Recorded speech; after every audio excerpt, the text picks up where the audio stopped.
Frumoși mei pești, ce faceți, dragilor? Bine ați venit la etalarea pentru luna martie.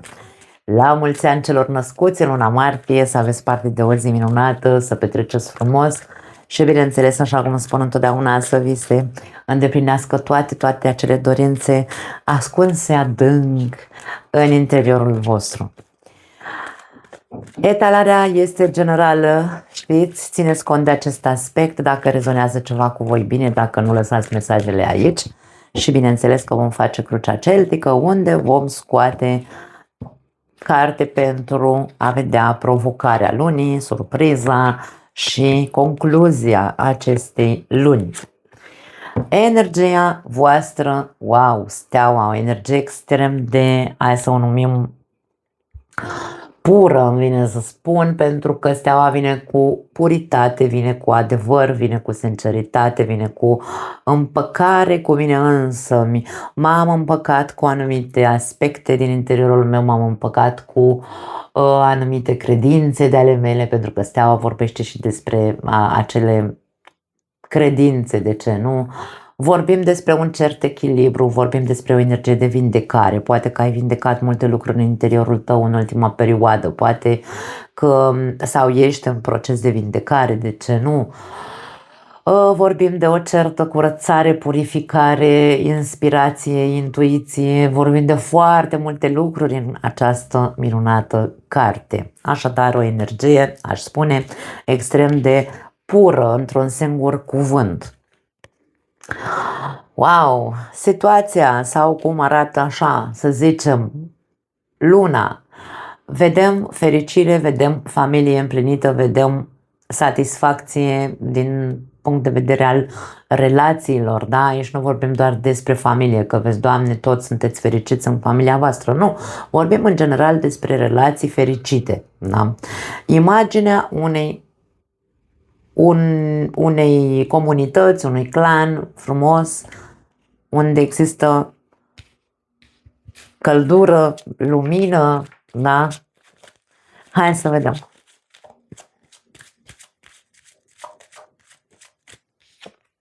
Șapte de cupe. Pot exista anumite planuri pentru unii dintre voi. Deocamdată sunt planuri la nivel de, hai să le numim iluzie, dacă vreți. Dar la nivel de iluzie, de ce? Pentru că deocamdată se află în capul tău aceste planuri. Deocamdată nu sunt concretizate sau concrete. Sau, mă rog, aterizate pe pământ, da? Sunt doar în imaginație.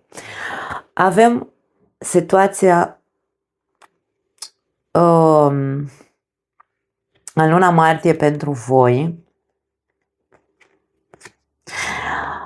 Dacă vorbim despre această stare sau, mă rog, energia ta, energie de vindecare, împăcare, poate să fie și împăcare, cartea stelei, dar mai repede aș spune acea puritate, echilibru, da? Și tot ce am zis până acum, vorbim despre faptul că această stare a ta aduce armonie, aduce visatul cu ochii deschiși. De multe ori, cum avem cartea steaua care ne poate vorbi despre speranță, putem să vorbim despre faptul că sper ca totul să se așeze la locul lui în această relație, familie, clan și așa mai departe și să se așeze, să se restructureze, să se reconstruiască relația, să se reconstruiască familia, să se reconstruiască clanul. Pentru alții dintre voi pot fi proiecte, cum steaua vine cu inspirație, steaua vine cu intuiție, da? Ne aduce acea stare intuitivă și inspirată, vin mesaje din, știți că am vorbit despre arhetipul peștilor, din neant, nu știm de unde vin, nu le înțelegem. Credem că e doar o iluzie sau credem că e doar o imaginație sau sunt doar în imaginația noastră. Aici, mulți dintre voi, dragii mei, puteți să structurați acele idei care vă vin de niciunde, pentru că avem un nor aici pe care se află toate aceste cupe, da? Indiferent care sunt proiectele, că poate sunt doar o iluzie. Tu încearcă să le structurezi, pentru că împăratul înseamnă structură. Încearcă să-ți asumi să-ți asumi responsabilitatea față de ceea ce există în imaginația ta. Scoate din tine toată această inspirație, toate acele proiecte creative până la urmă, pentru că asta înseamnă, da, imaginația, în imaginația noastră zace sau poate zace foarte multe comori, da? Pot zace, da, că a sunat incorect, pot zace foarte multe comori care de multe ori le păstrăm doar la nivel de imaginație, nu le dăm voie să iasă din noi și rămân acolo. Le lăsăm doar să visăm la ele, dar nu facem nimic cu ele. Și aici despre concretizează ceva. Fă ceva cu tot ceea ce zace în tine ca inspirație și proiect și, nu știu, această descărcare, pentru că peștii au foarte multe descărcări de informații, la fel ca și vărsătorii, pentru că vorbim despre două arhetipuri extrem de conectate cu tot ce înseamnă, nu știu, universal și neînțeles. Și folosiți-vă, dragii mei, folosiți-vă la maxim această descărcare de informații de unde o fi că vin. Lăsați-vă inspirația să funcționeze și mai ales aici vorbim despre originalitate și vorbim despre autenticitate. Tot ceea ce se descarcă în tine și îți produce această credință că este sincer, nu adevăr, că aici nu vorbim despre adevăruri supreme, este ceea ce rezonează cu tine, da? Ești în rezonanță cu acea informație descărcată în tine, este autentică, scoate-o din tine și creează ceva cu ea. Wow!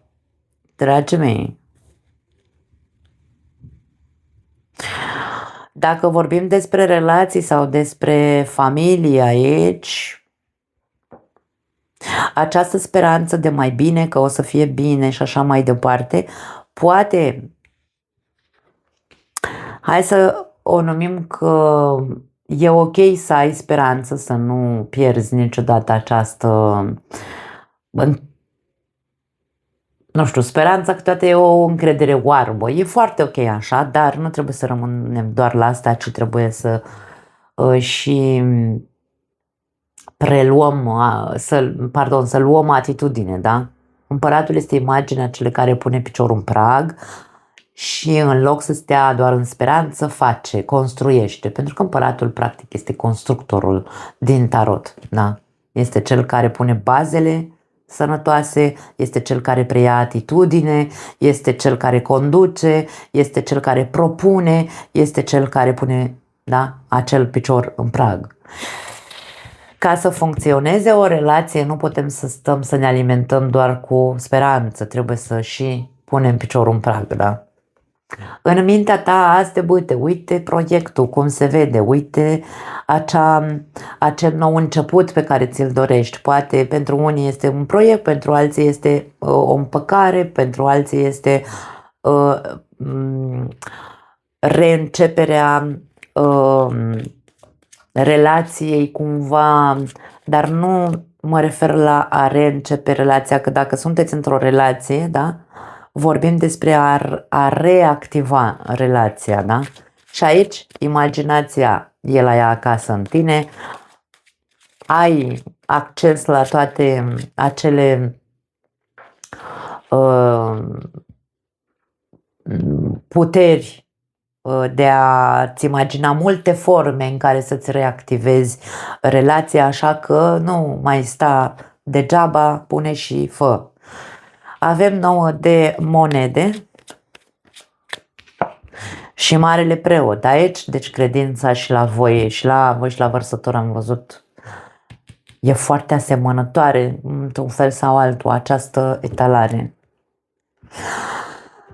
Credința și încrederea ne arată aceste două cărți și această carte ne arată acel zvâc în capul nostru, în mintea noastră, care zicem gata, eu am voință, vreau să încep ceva nou, vreau să fac ceva bun, cred în mine și am credință că totul va ieși bine.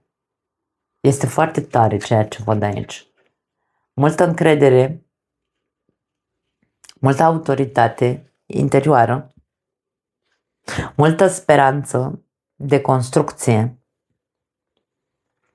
și multă voință văd la voi. Foarte frumos. N-am mai văzut de mult așa etalare frumoase la pești. În luna martie se vede că a plecat de la voi și v-ați ușurat, nu? Și Neptun și Saturn au plecat, v-ați ușurat și voi în sfârșit. În subconștient avem 9 de spade. Ok, 9 de spade este cartea anxietății, este cartea bătăii de cap, este cartea preocupării, îngrijorării. Dar aici pe inconștient sau, mă rog, pe subconștient. 6 de monede, ok, are legătură cu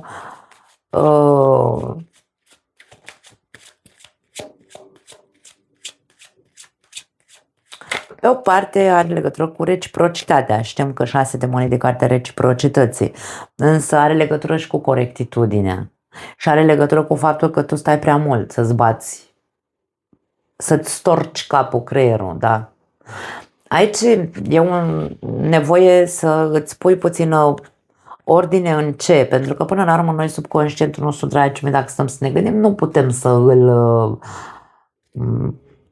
facem să gândească ce vrem noi. În subconștientul nostru se află toate acele experiențe, nu știu, ceea ce s-a implementat în interiorul nostru în urma anumitor experiențe pe care le-am avut. Inconștientul sau, mă rog, subconștientul nostru are treaba lui este să ne menținem în viață, să ne, hai să-l numim așa, să ne protejeze, da? De-aia avem multe reacții inconștiente, de foarte multe ori. Acum, faptul că avem un 9 de spade în subconștient ca primă carte, mie poate să-mi arate faptul că, bineînțeles, și tu, și eu, și toată lumea, toți avem anxietățile noastre, fricile noastre, exagerările noastre mentale, dar, faptul că eu am simțit că aici e vorba despre, ok, ceea ce pare că îți provoacă foarte multă anxietate aici cu acest spânzurat și cu 9 de spade, este faptul că tu rămâi țintuit prea mult, da? Sau gândești exagerat aici, o exagerare, un exces. Gândești exagerat de mult pe negativ. Aici poate să existe încredere, speranță și tot ce am zis până acum, însă subconștientul te poate domina sau îți poate domina această, cum am zis, trebuie să pui piciorul în prag și să iei atitudine și nu doar să stai să ai speranță că totul va fi bine sau că totul va ieși bine, dacă nu și faci o mișcare, da? Cu energia împăratului, autoritatea noastră interioară, asumarea, trebuie să-mi asum că dacă eu vreau ceea ce visez și sper să se întâmple, nu pot doar să stau, ci trebuie să și fac ceva. Așadar, e posibil ca pentru unii dintre voi subconștientul vostru să vă autosaboteze într-un fel sau altul din cauza faptului că în conștient, că nu acționăm într-un mod conștient și ne domină această frică și ar trebui să conștientizăm, pentru că până la urmă spânzuratul este o carte de iluminare, să ne dăm seama dacă lipsa acțiunii noastre are legătură cu toate problemele prin care am trecut, toate eșecurile pe care le-am avut în interiorul nostru și aici este despre aha, ok, înțeleg, dacă nu îmi dau voie să iau atitudine și să mă responsabilizez pentru ceea ce eu de fapt visez aici cu ochii deschiși, e clar că are legătură cu ceva din trecutul meu care m-a afectat cu o anumită trăire, eveniment. Când mă iluminez și îmi dau seama de unde vine atitudinea mea de a nu lua atitudine, da? Înțeleg, mi-a făcut clicul și mă liniștesc, pentru că aici e o carte de echilibru, da? Mă liniștesc și spun ok, nu are legătură cu ceea ce se întâmplă în realitatea mea actuală, are legătură cu ceea ce s-a întâmplat în realitatea mea din trecut. Această lipsă de asumare a acelui pus picior în prag, de acelei acțiuni, da? E doar o chestiune de semantică, dacă vreți, e doar o chestiune de a cântări, e doar o chestiune de a îmi vedea eu și a înțelege odată că ceea ce mă ține pe loc în realitate nu este faptul că eu sunt un visător și o persoană care doar speră și visează cai verzi pe pereți, ci pur și simplu este frica mea de a acționa. E ca și cum eu nu sunt corectă cu mine și de-aia nu iau atitudine. Dar e o chestiune de a schimba gândurile, vine să zic, între ele. Lasă-ți subconștientul în pace să existe acea frică, pentru că frica e bună, dragii mei, că până la urmă doar din frică ne apărăm, dar învață să nu mai lași să te mai copleșească, atât, pur și simplu. Dacă tu îți dorești o familie fericită sau o relație fericită sau un proiect pe care să-l pui pe piață, pentru că ai așa, descărcarea există, da? Inspirația există. Dacă tu îți dorești această relație, cine poate să construiască relația dacă nu tu, cel care îți asumi fericirea acelei relații? În trecut, 3 de bâte, aveai foarte multe, aia să spunem așa, foarte mare viziune de viitor în trecut. Ai ceva vreme de când tot visezi la altceva, îmi vine să spun, să se întâmple altceva în viața ta, să se schimbe ceva în viața ta, să viața ta să fie mai, nu știu, mai luminoasă, mai diferită. Ui, una a luat-o cu curul în sus aici. 4 de cupe și 5 de bâte.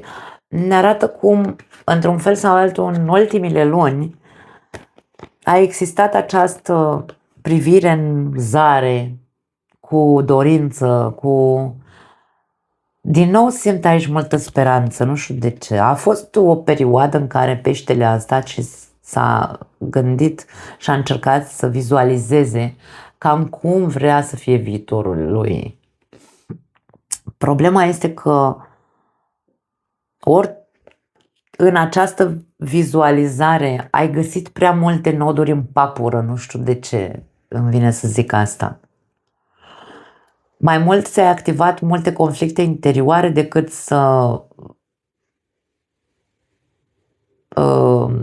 nu știu, era ca și cum te contraziceai singur.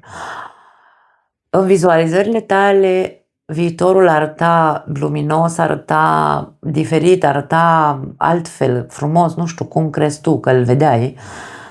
Dar după aia, viața reală, ca și cum îți zicea, te desumfla, te uitai la tine ce ai în viața ta și ziceai, unde vrei mă tu, ca și cum te contraziceai singur, unde vrei mă tu să visezi atât de departe?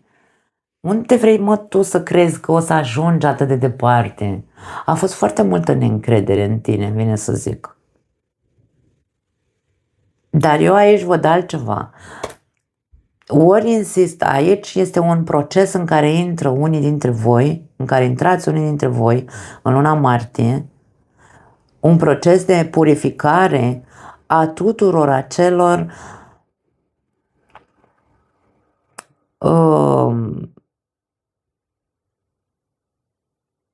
de curățare a tuturor acelor frici, acelor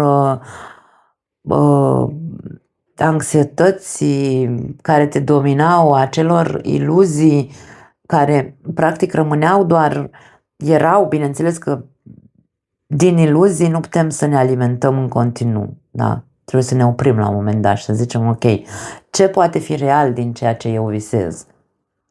Și de aia spun că e posibil pentru noi, trebuie să fie un proces, începutul unui proces de structurare interioară, de schimbarea unor credințe, unor tipare, de a investi în tine ca persoană, ca să ai din ce în ce mai multă încredere în cine ești și în puterea cu care vii, pentru că aici avem o mare putere de... Marele preot este punte, dragii mei, punte între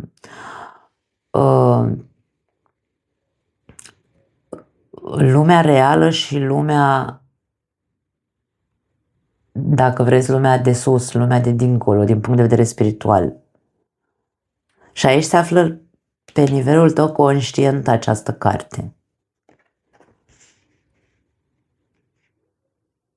Foarte interesant. În viitor, următoarele 3 luni de zile, avem un 4 de monede. 4 de monede este cartea, hai să o numim cartea zonei de confort, este cartea celui care nu vrea să dea drumul anumitor lucruri care pentru el sunt importante. Este un soi de încăpățânare, da? Aici eu cu monezile mele pe cufărul meu, mie nu îmi luați de aici ceea ce mi-aparține. Este acea carte de... Da. Și aici avem foarte tare, avem soarele și avem 3 de monede.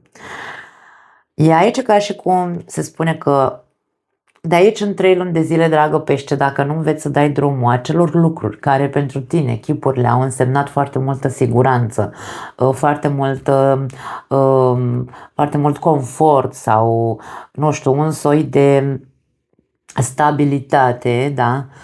Și nu te deschizi, pentru că soarele înseamnă deschidere, soarele înseamnă eliberare. Dacă nu te eliberezi și nu înveți, din nou, nu vezi că de fapt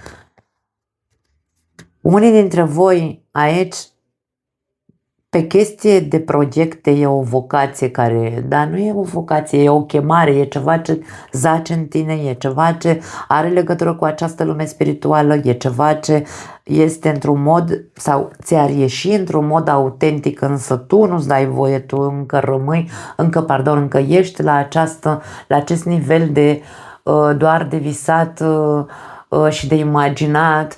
Și aici e vorba despre a concreta. Și e ca și cum aici se spune, dă drumul acestor lucruri care în subconștient sau în imaginația noastră ne conferă, sau e ca și cum ne simțim în confort. Acolo nu poate nimeni să intre în imaginația mea și să-mi ia, nu știu, ceea ce eu visez, da?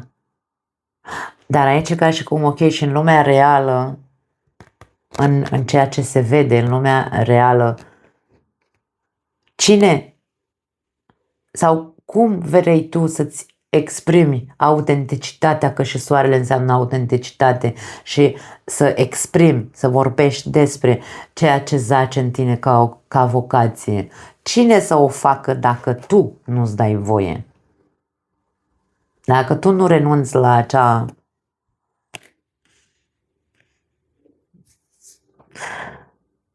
zonă în care te simți confortabil, da, dar nesatisfăcut, atenție, și nu preiei, nu-ți dai voie, libertate, aici avem libertate, nu-ți dai voie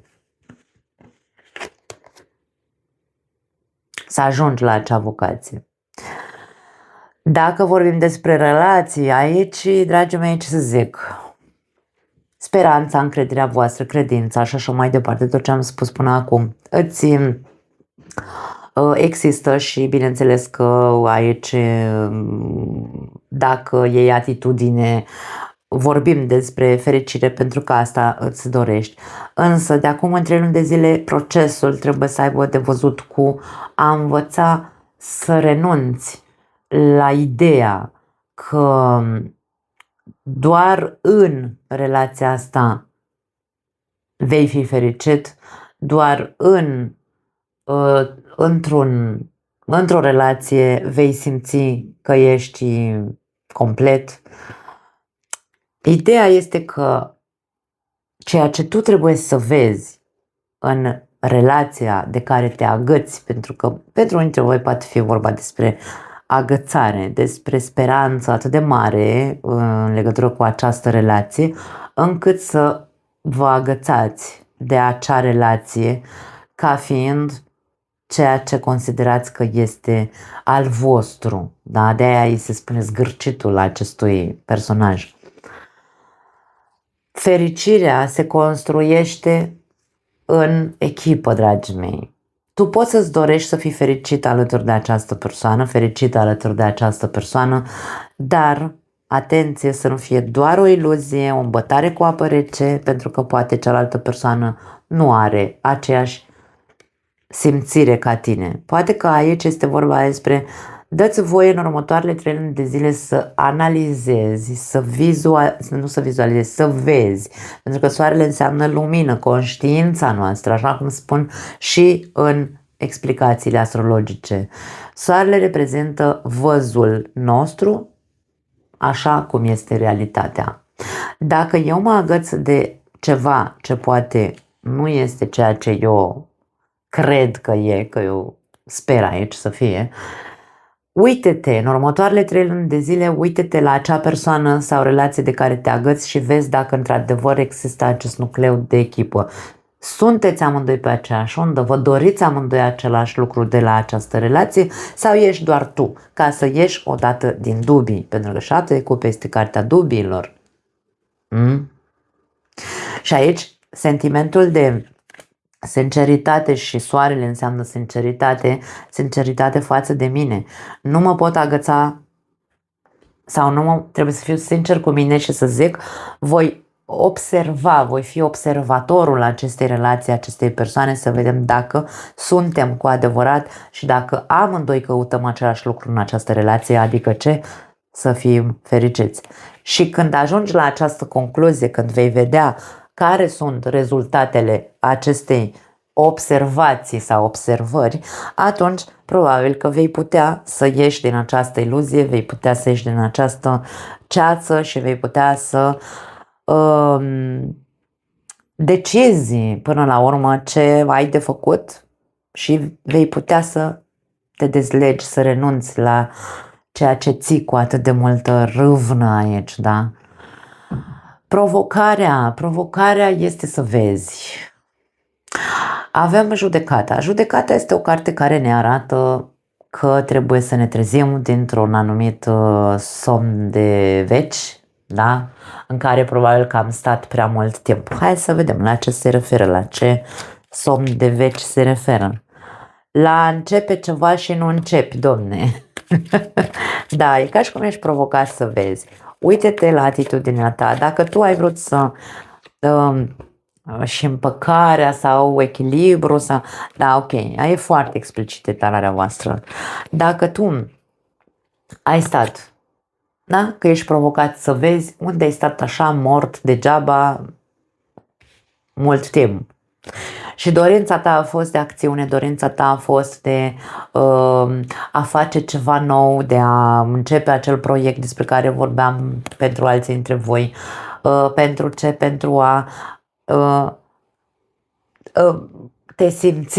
te simți în sfârșit, da, dorințele tale aveau legătură cu a simți că trăiesc în pace, că sunt, nu știu, că sunt împăcat cu mine însumi, cu acțiunile mele și așa mai departe.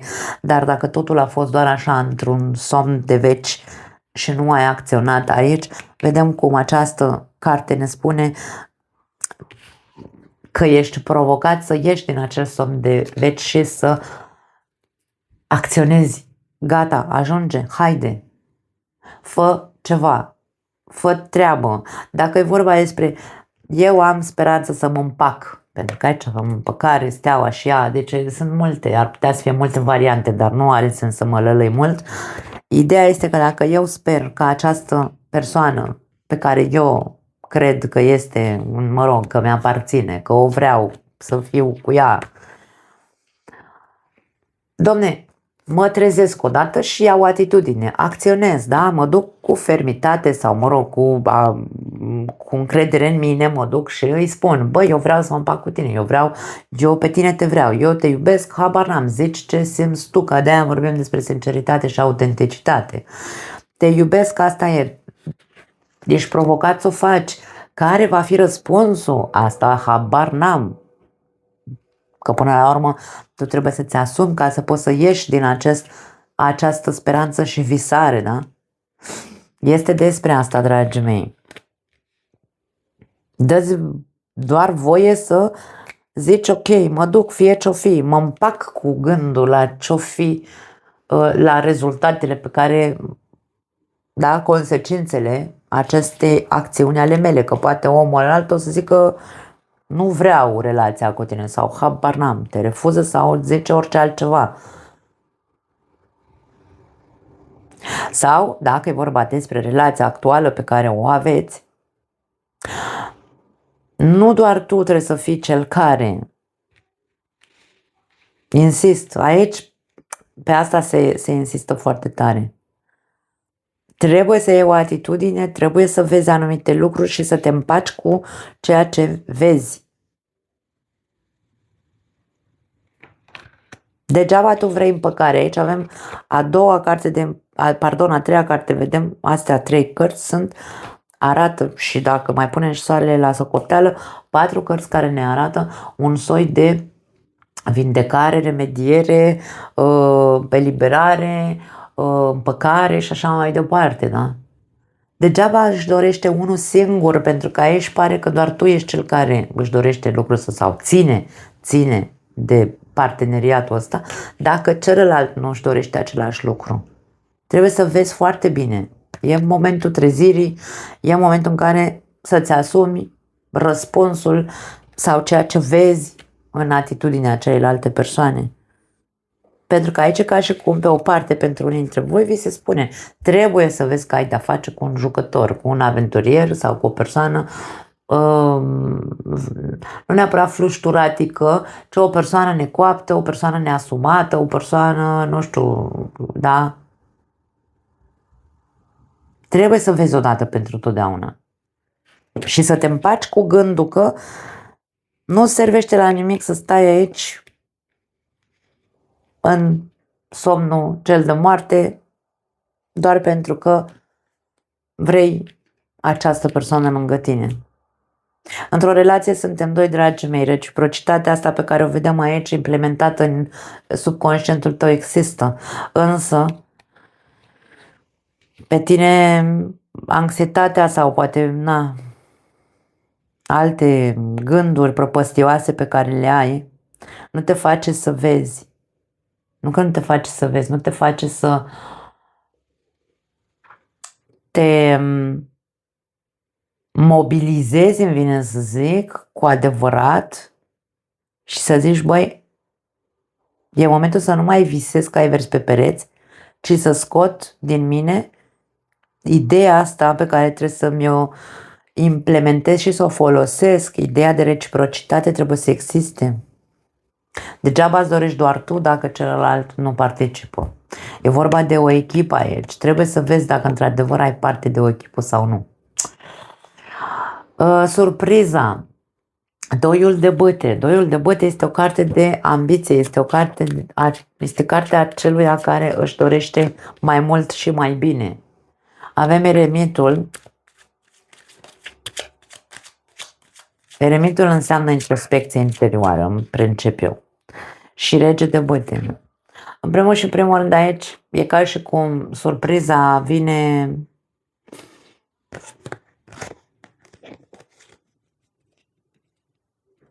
poate că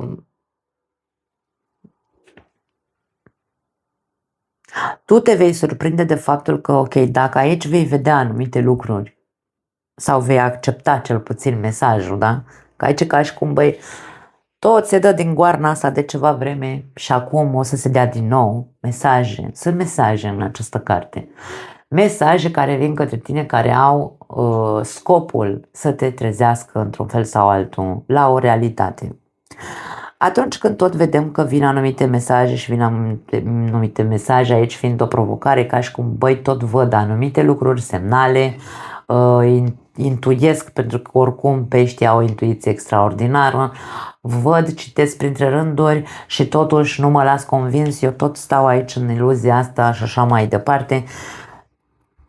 Aici e ca și cum poate te vor surprinde toate aceste lucruri sau tot ceea ce auzi în această etalare și vei zice, chiar tu vei zice, băi, trebuie să învăț să fiu mai...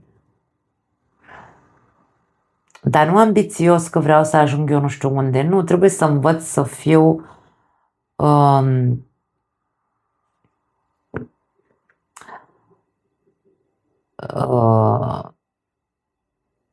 să-mi doresc mai mult, mă. Acea ambiție, să-mi doresc mai mult de la mine, mai mult de la relația asta, mai mult de la persoana cu care de care eu mă agăț, da? Trebuie, mă, să cer mai mult și să văd că e loc de mai bine, cumva îmi vine să zic. Și aici este despre, ok, înțelepciunea. Înțelepciunea din interiorul nostru atunci când noi cu adevărat ne auto-observăm și zicem, băi, aici este imaginea după introspecție. Eu când fac introspecția interioară în mine și îmi dau seama, băi, eu chiar sunt o persoană super tare, eu sunt o persoană valoroasă. De ce? De ce stau aici și nu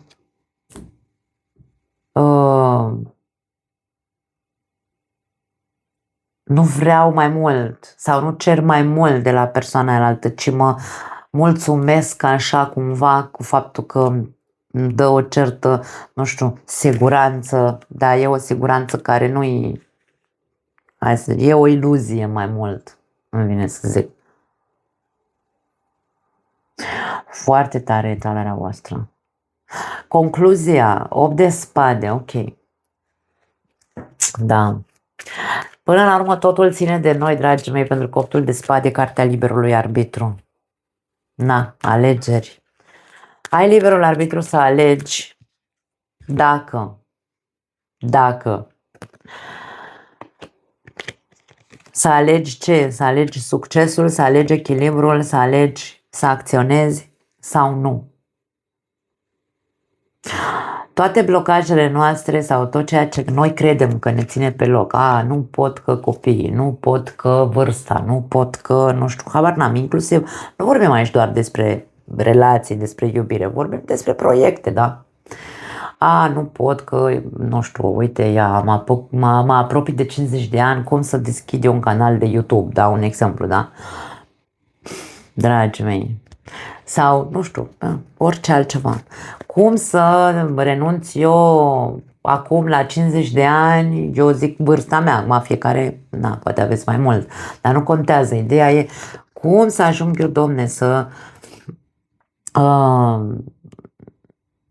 cum să-mi dau voie, pentru că aici blocajele sunt ale noastre și punem scuze, că nu pot, că insist, că vârsta, că copiii, că ce or să zic, că nu știu cine, că mama, tata, frații, bunici și pisici.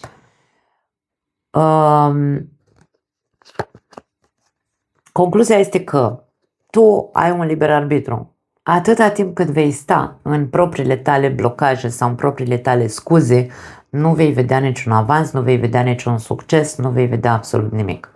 Vei rămâne în continuare mult și bine într-o răscruce de drumuri în care vei visa la un obiectiv măreț, dar dacă nu există atitudine și mișcare din partea ta, nu ai nicio șansă să ajungi să trăiești vreodată acel obiectiv sau să obții acel obiectiv pe care îl ai. Așa că totul în această etalare pare că ține de atitudine, de acțiune și de voință, dragii mei. Depinde, bineînțeles, doar de noi să facem aceste lucruri, dar este un întreg proces. Eu de-aia spun că nu știu de ce simt că mulți dintre voi sunteți în acest proces. Poate că, e doar începutul începutului sau a începuturilor sau începutul unui nou început, ziceți-i cum vreți, dar pare că ceea ce simt asta e, pare că mulți dintre pești sunt într-un nou într-un proces de renovare, de a se împăca cu ei înșiși, de a se purifica de foarte multe lucruri care i-au ținut în blocaje, în frici, în zona de confort, în iluzii. Și e doar vorba despre, poate că e doar vorba despre maturizarea cu adevărat, poate fi pentru unii dintre voi. Nu contează ce vârstă aveți, că puteți să aveți și 25 de ani sau 55 de ani sau 65 de ani și să fiți sau nu maturi, dragii mei. Asta știm cu toții, că vârsta e doar un număr. Maturitatea nu este, hai să zicem așa, bifată de vârsta pe care o avem. Nu, putem să vedem persoane de 20 de ani care sunt super mature și responsabile. Și putem să vedem unul de 60 care e floare la ureche, n-are nicio treabă cu adultizarea. Na? Așa că, cam asta e. E o etalare extrem de frumoasă, insist. N-am mai văzut de mult o etalare frumoasă, atât de frumoasă la voi. Mă bucur și sper să fie pentru cât mai mulți dintre voi, să rezoneze cu cât mai mulți dintre voi și să fie ca un proces cu pașii cei mai relevanți care s-au arătat aici, să-i puteți folosi ca să ajungeți la concluzia că toate blocajele sunt ale voastre și scuzele întotdeauna sunt ale noastre și doar de noi ține să acționăm. Nu mai am altceva, dragii mei, foarte tare. Vă pupăcesc. Ceau!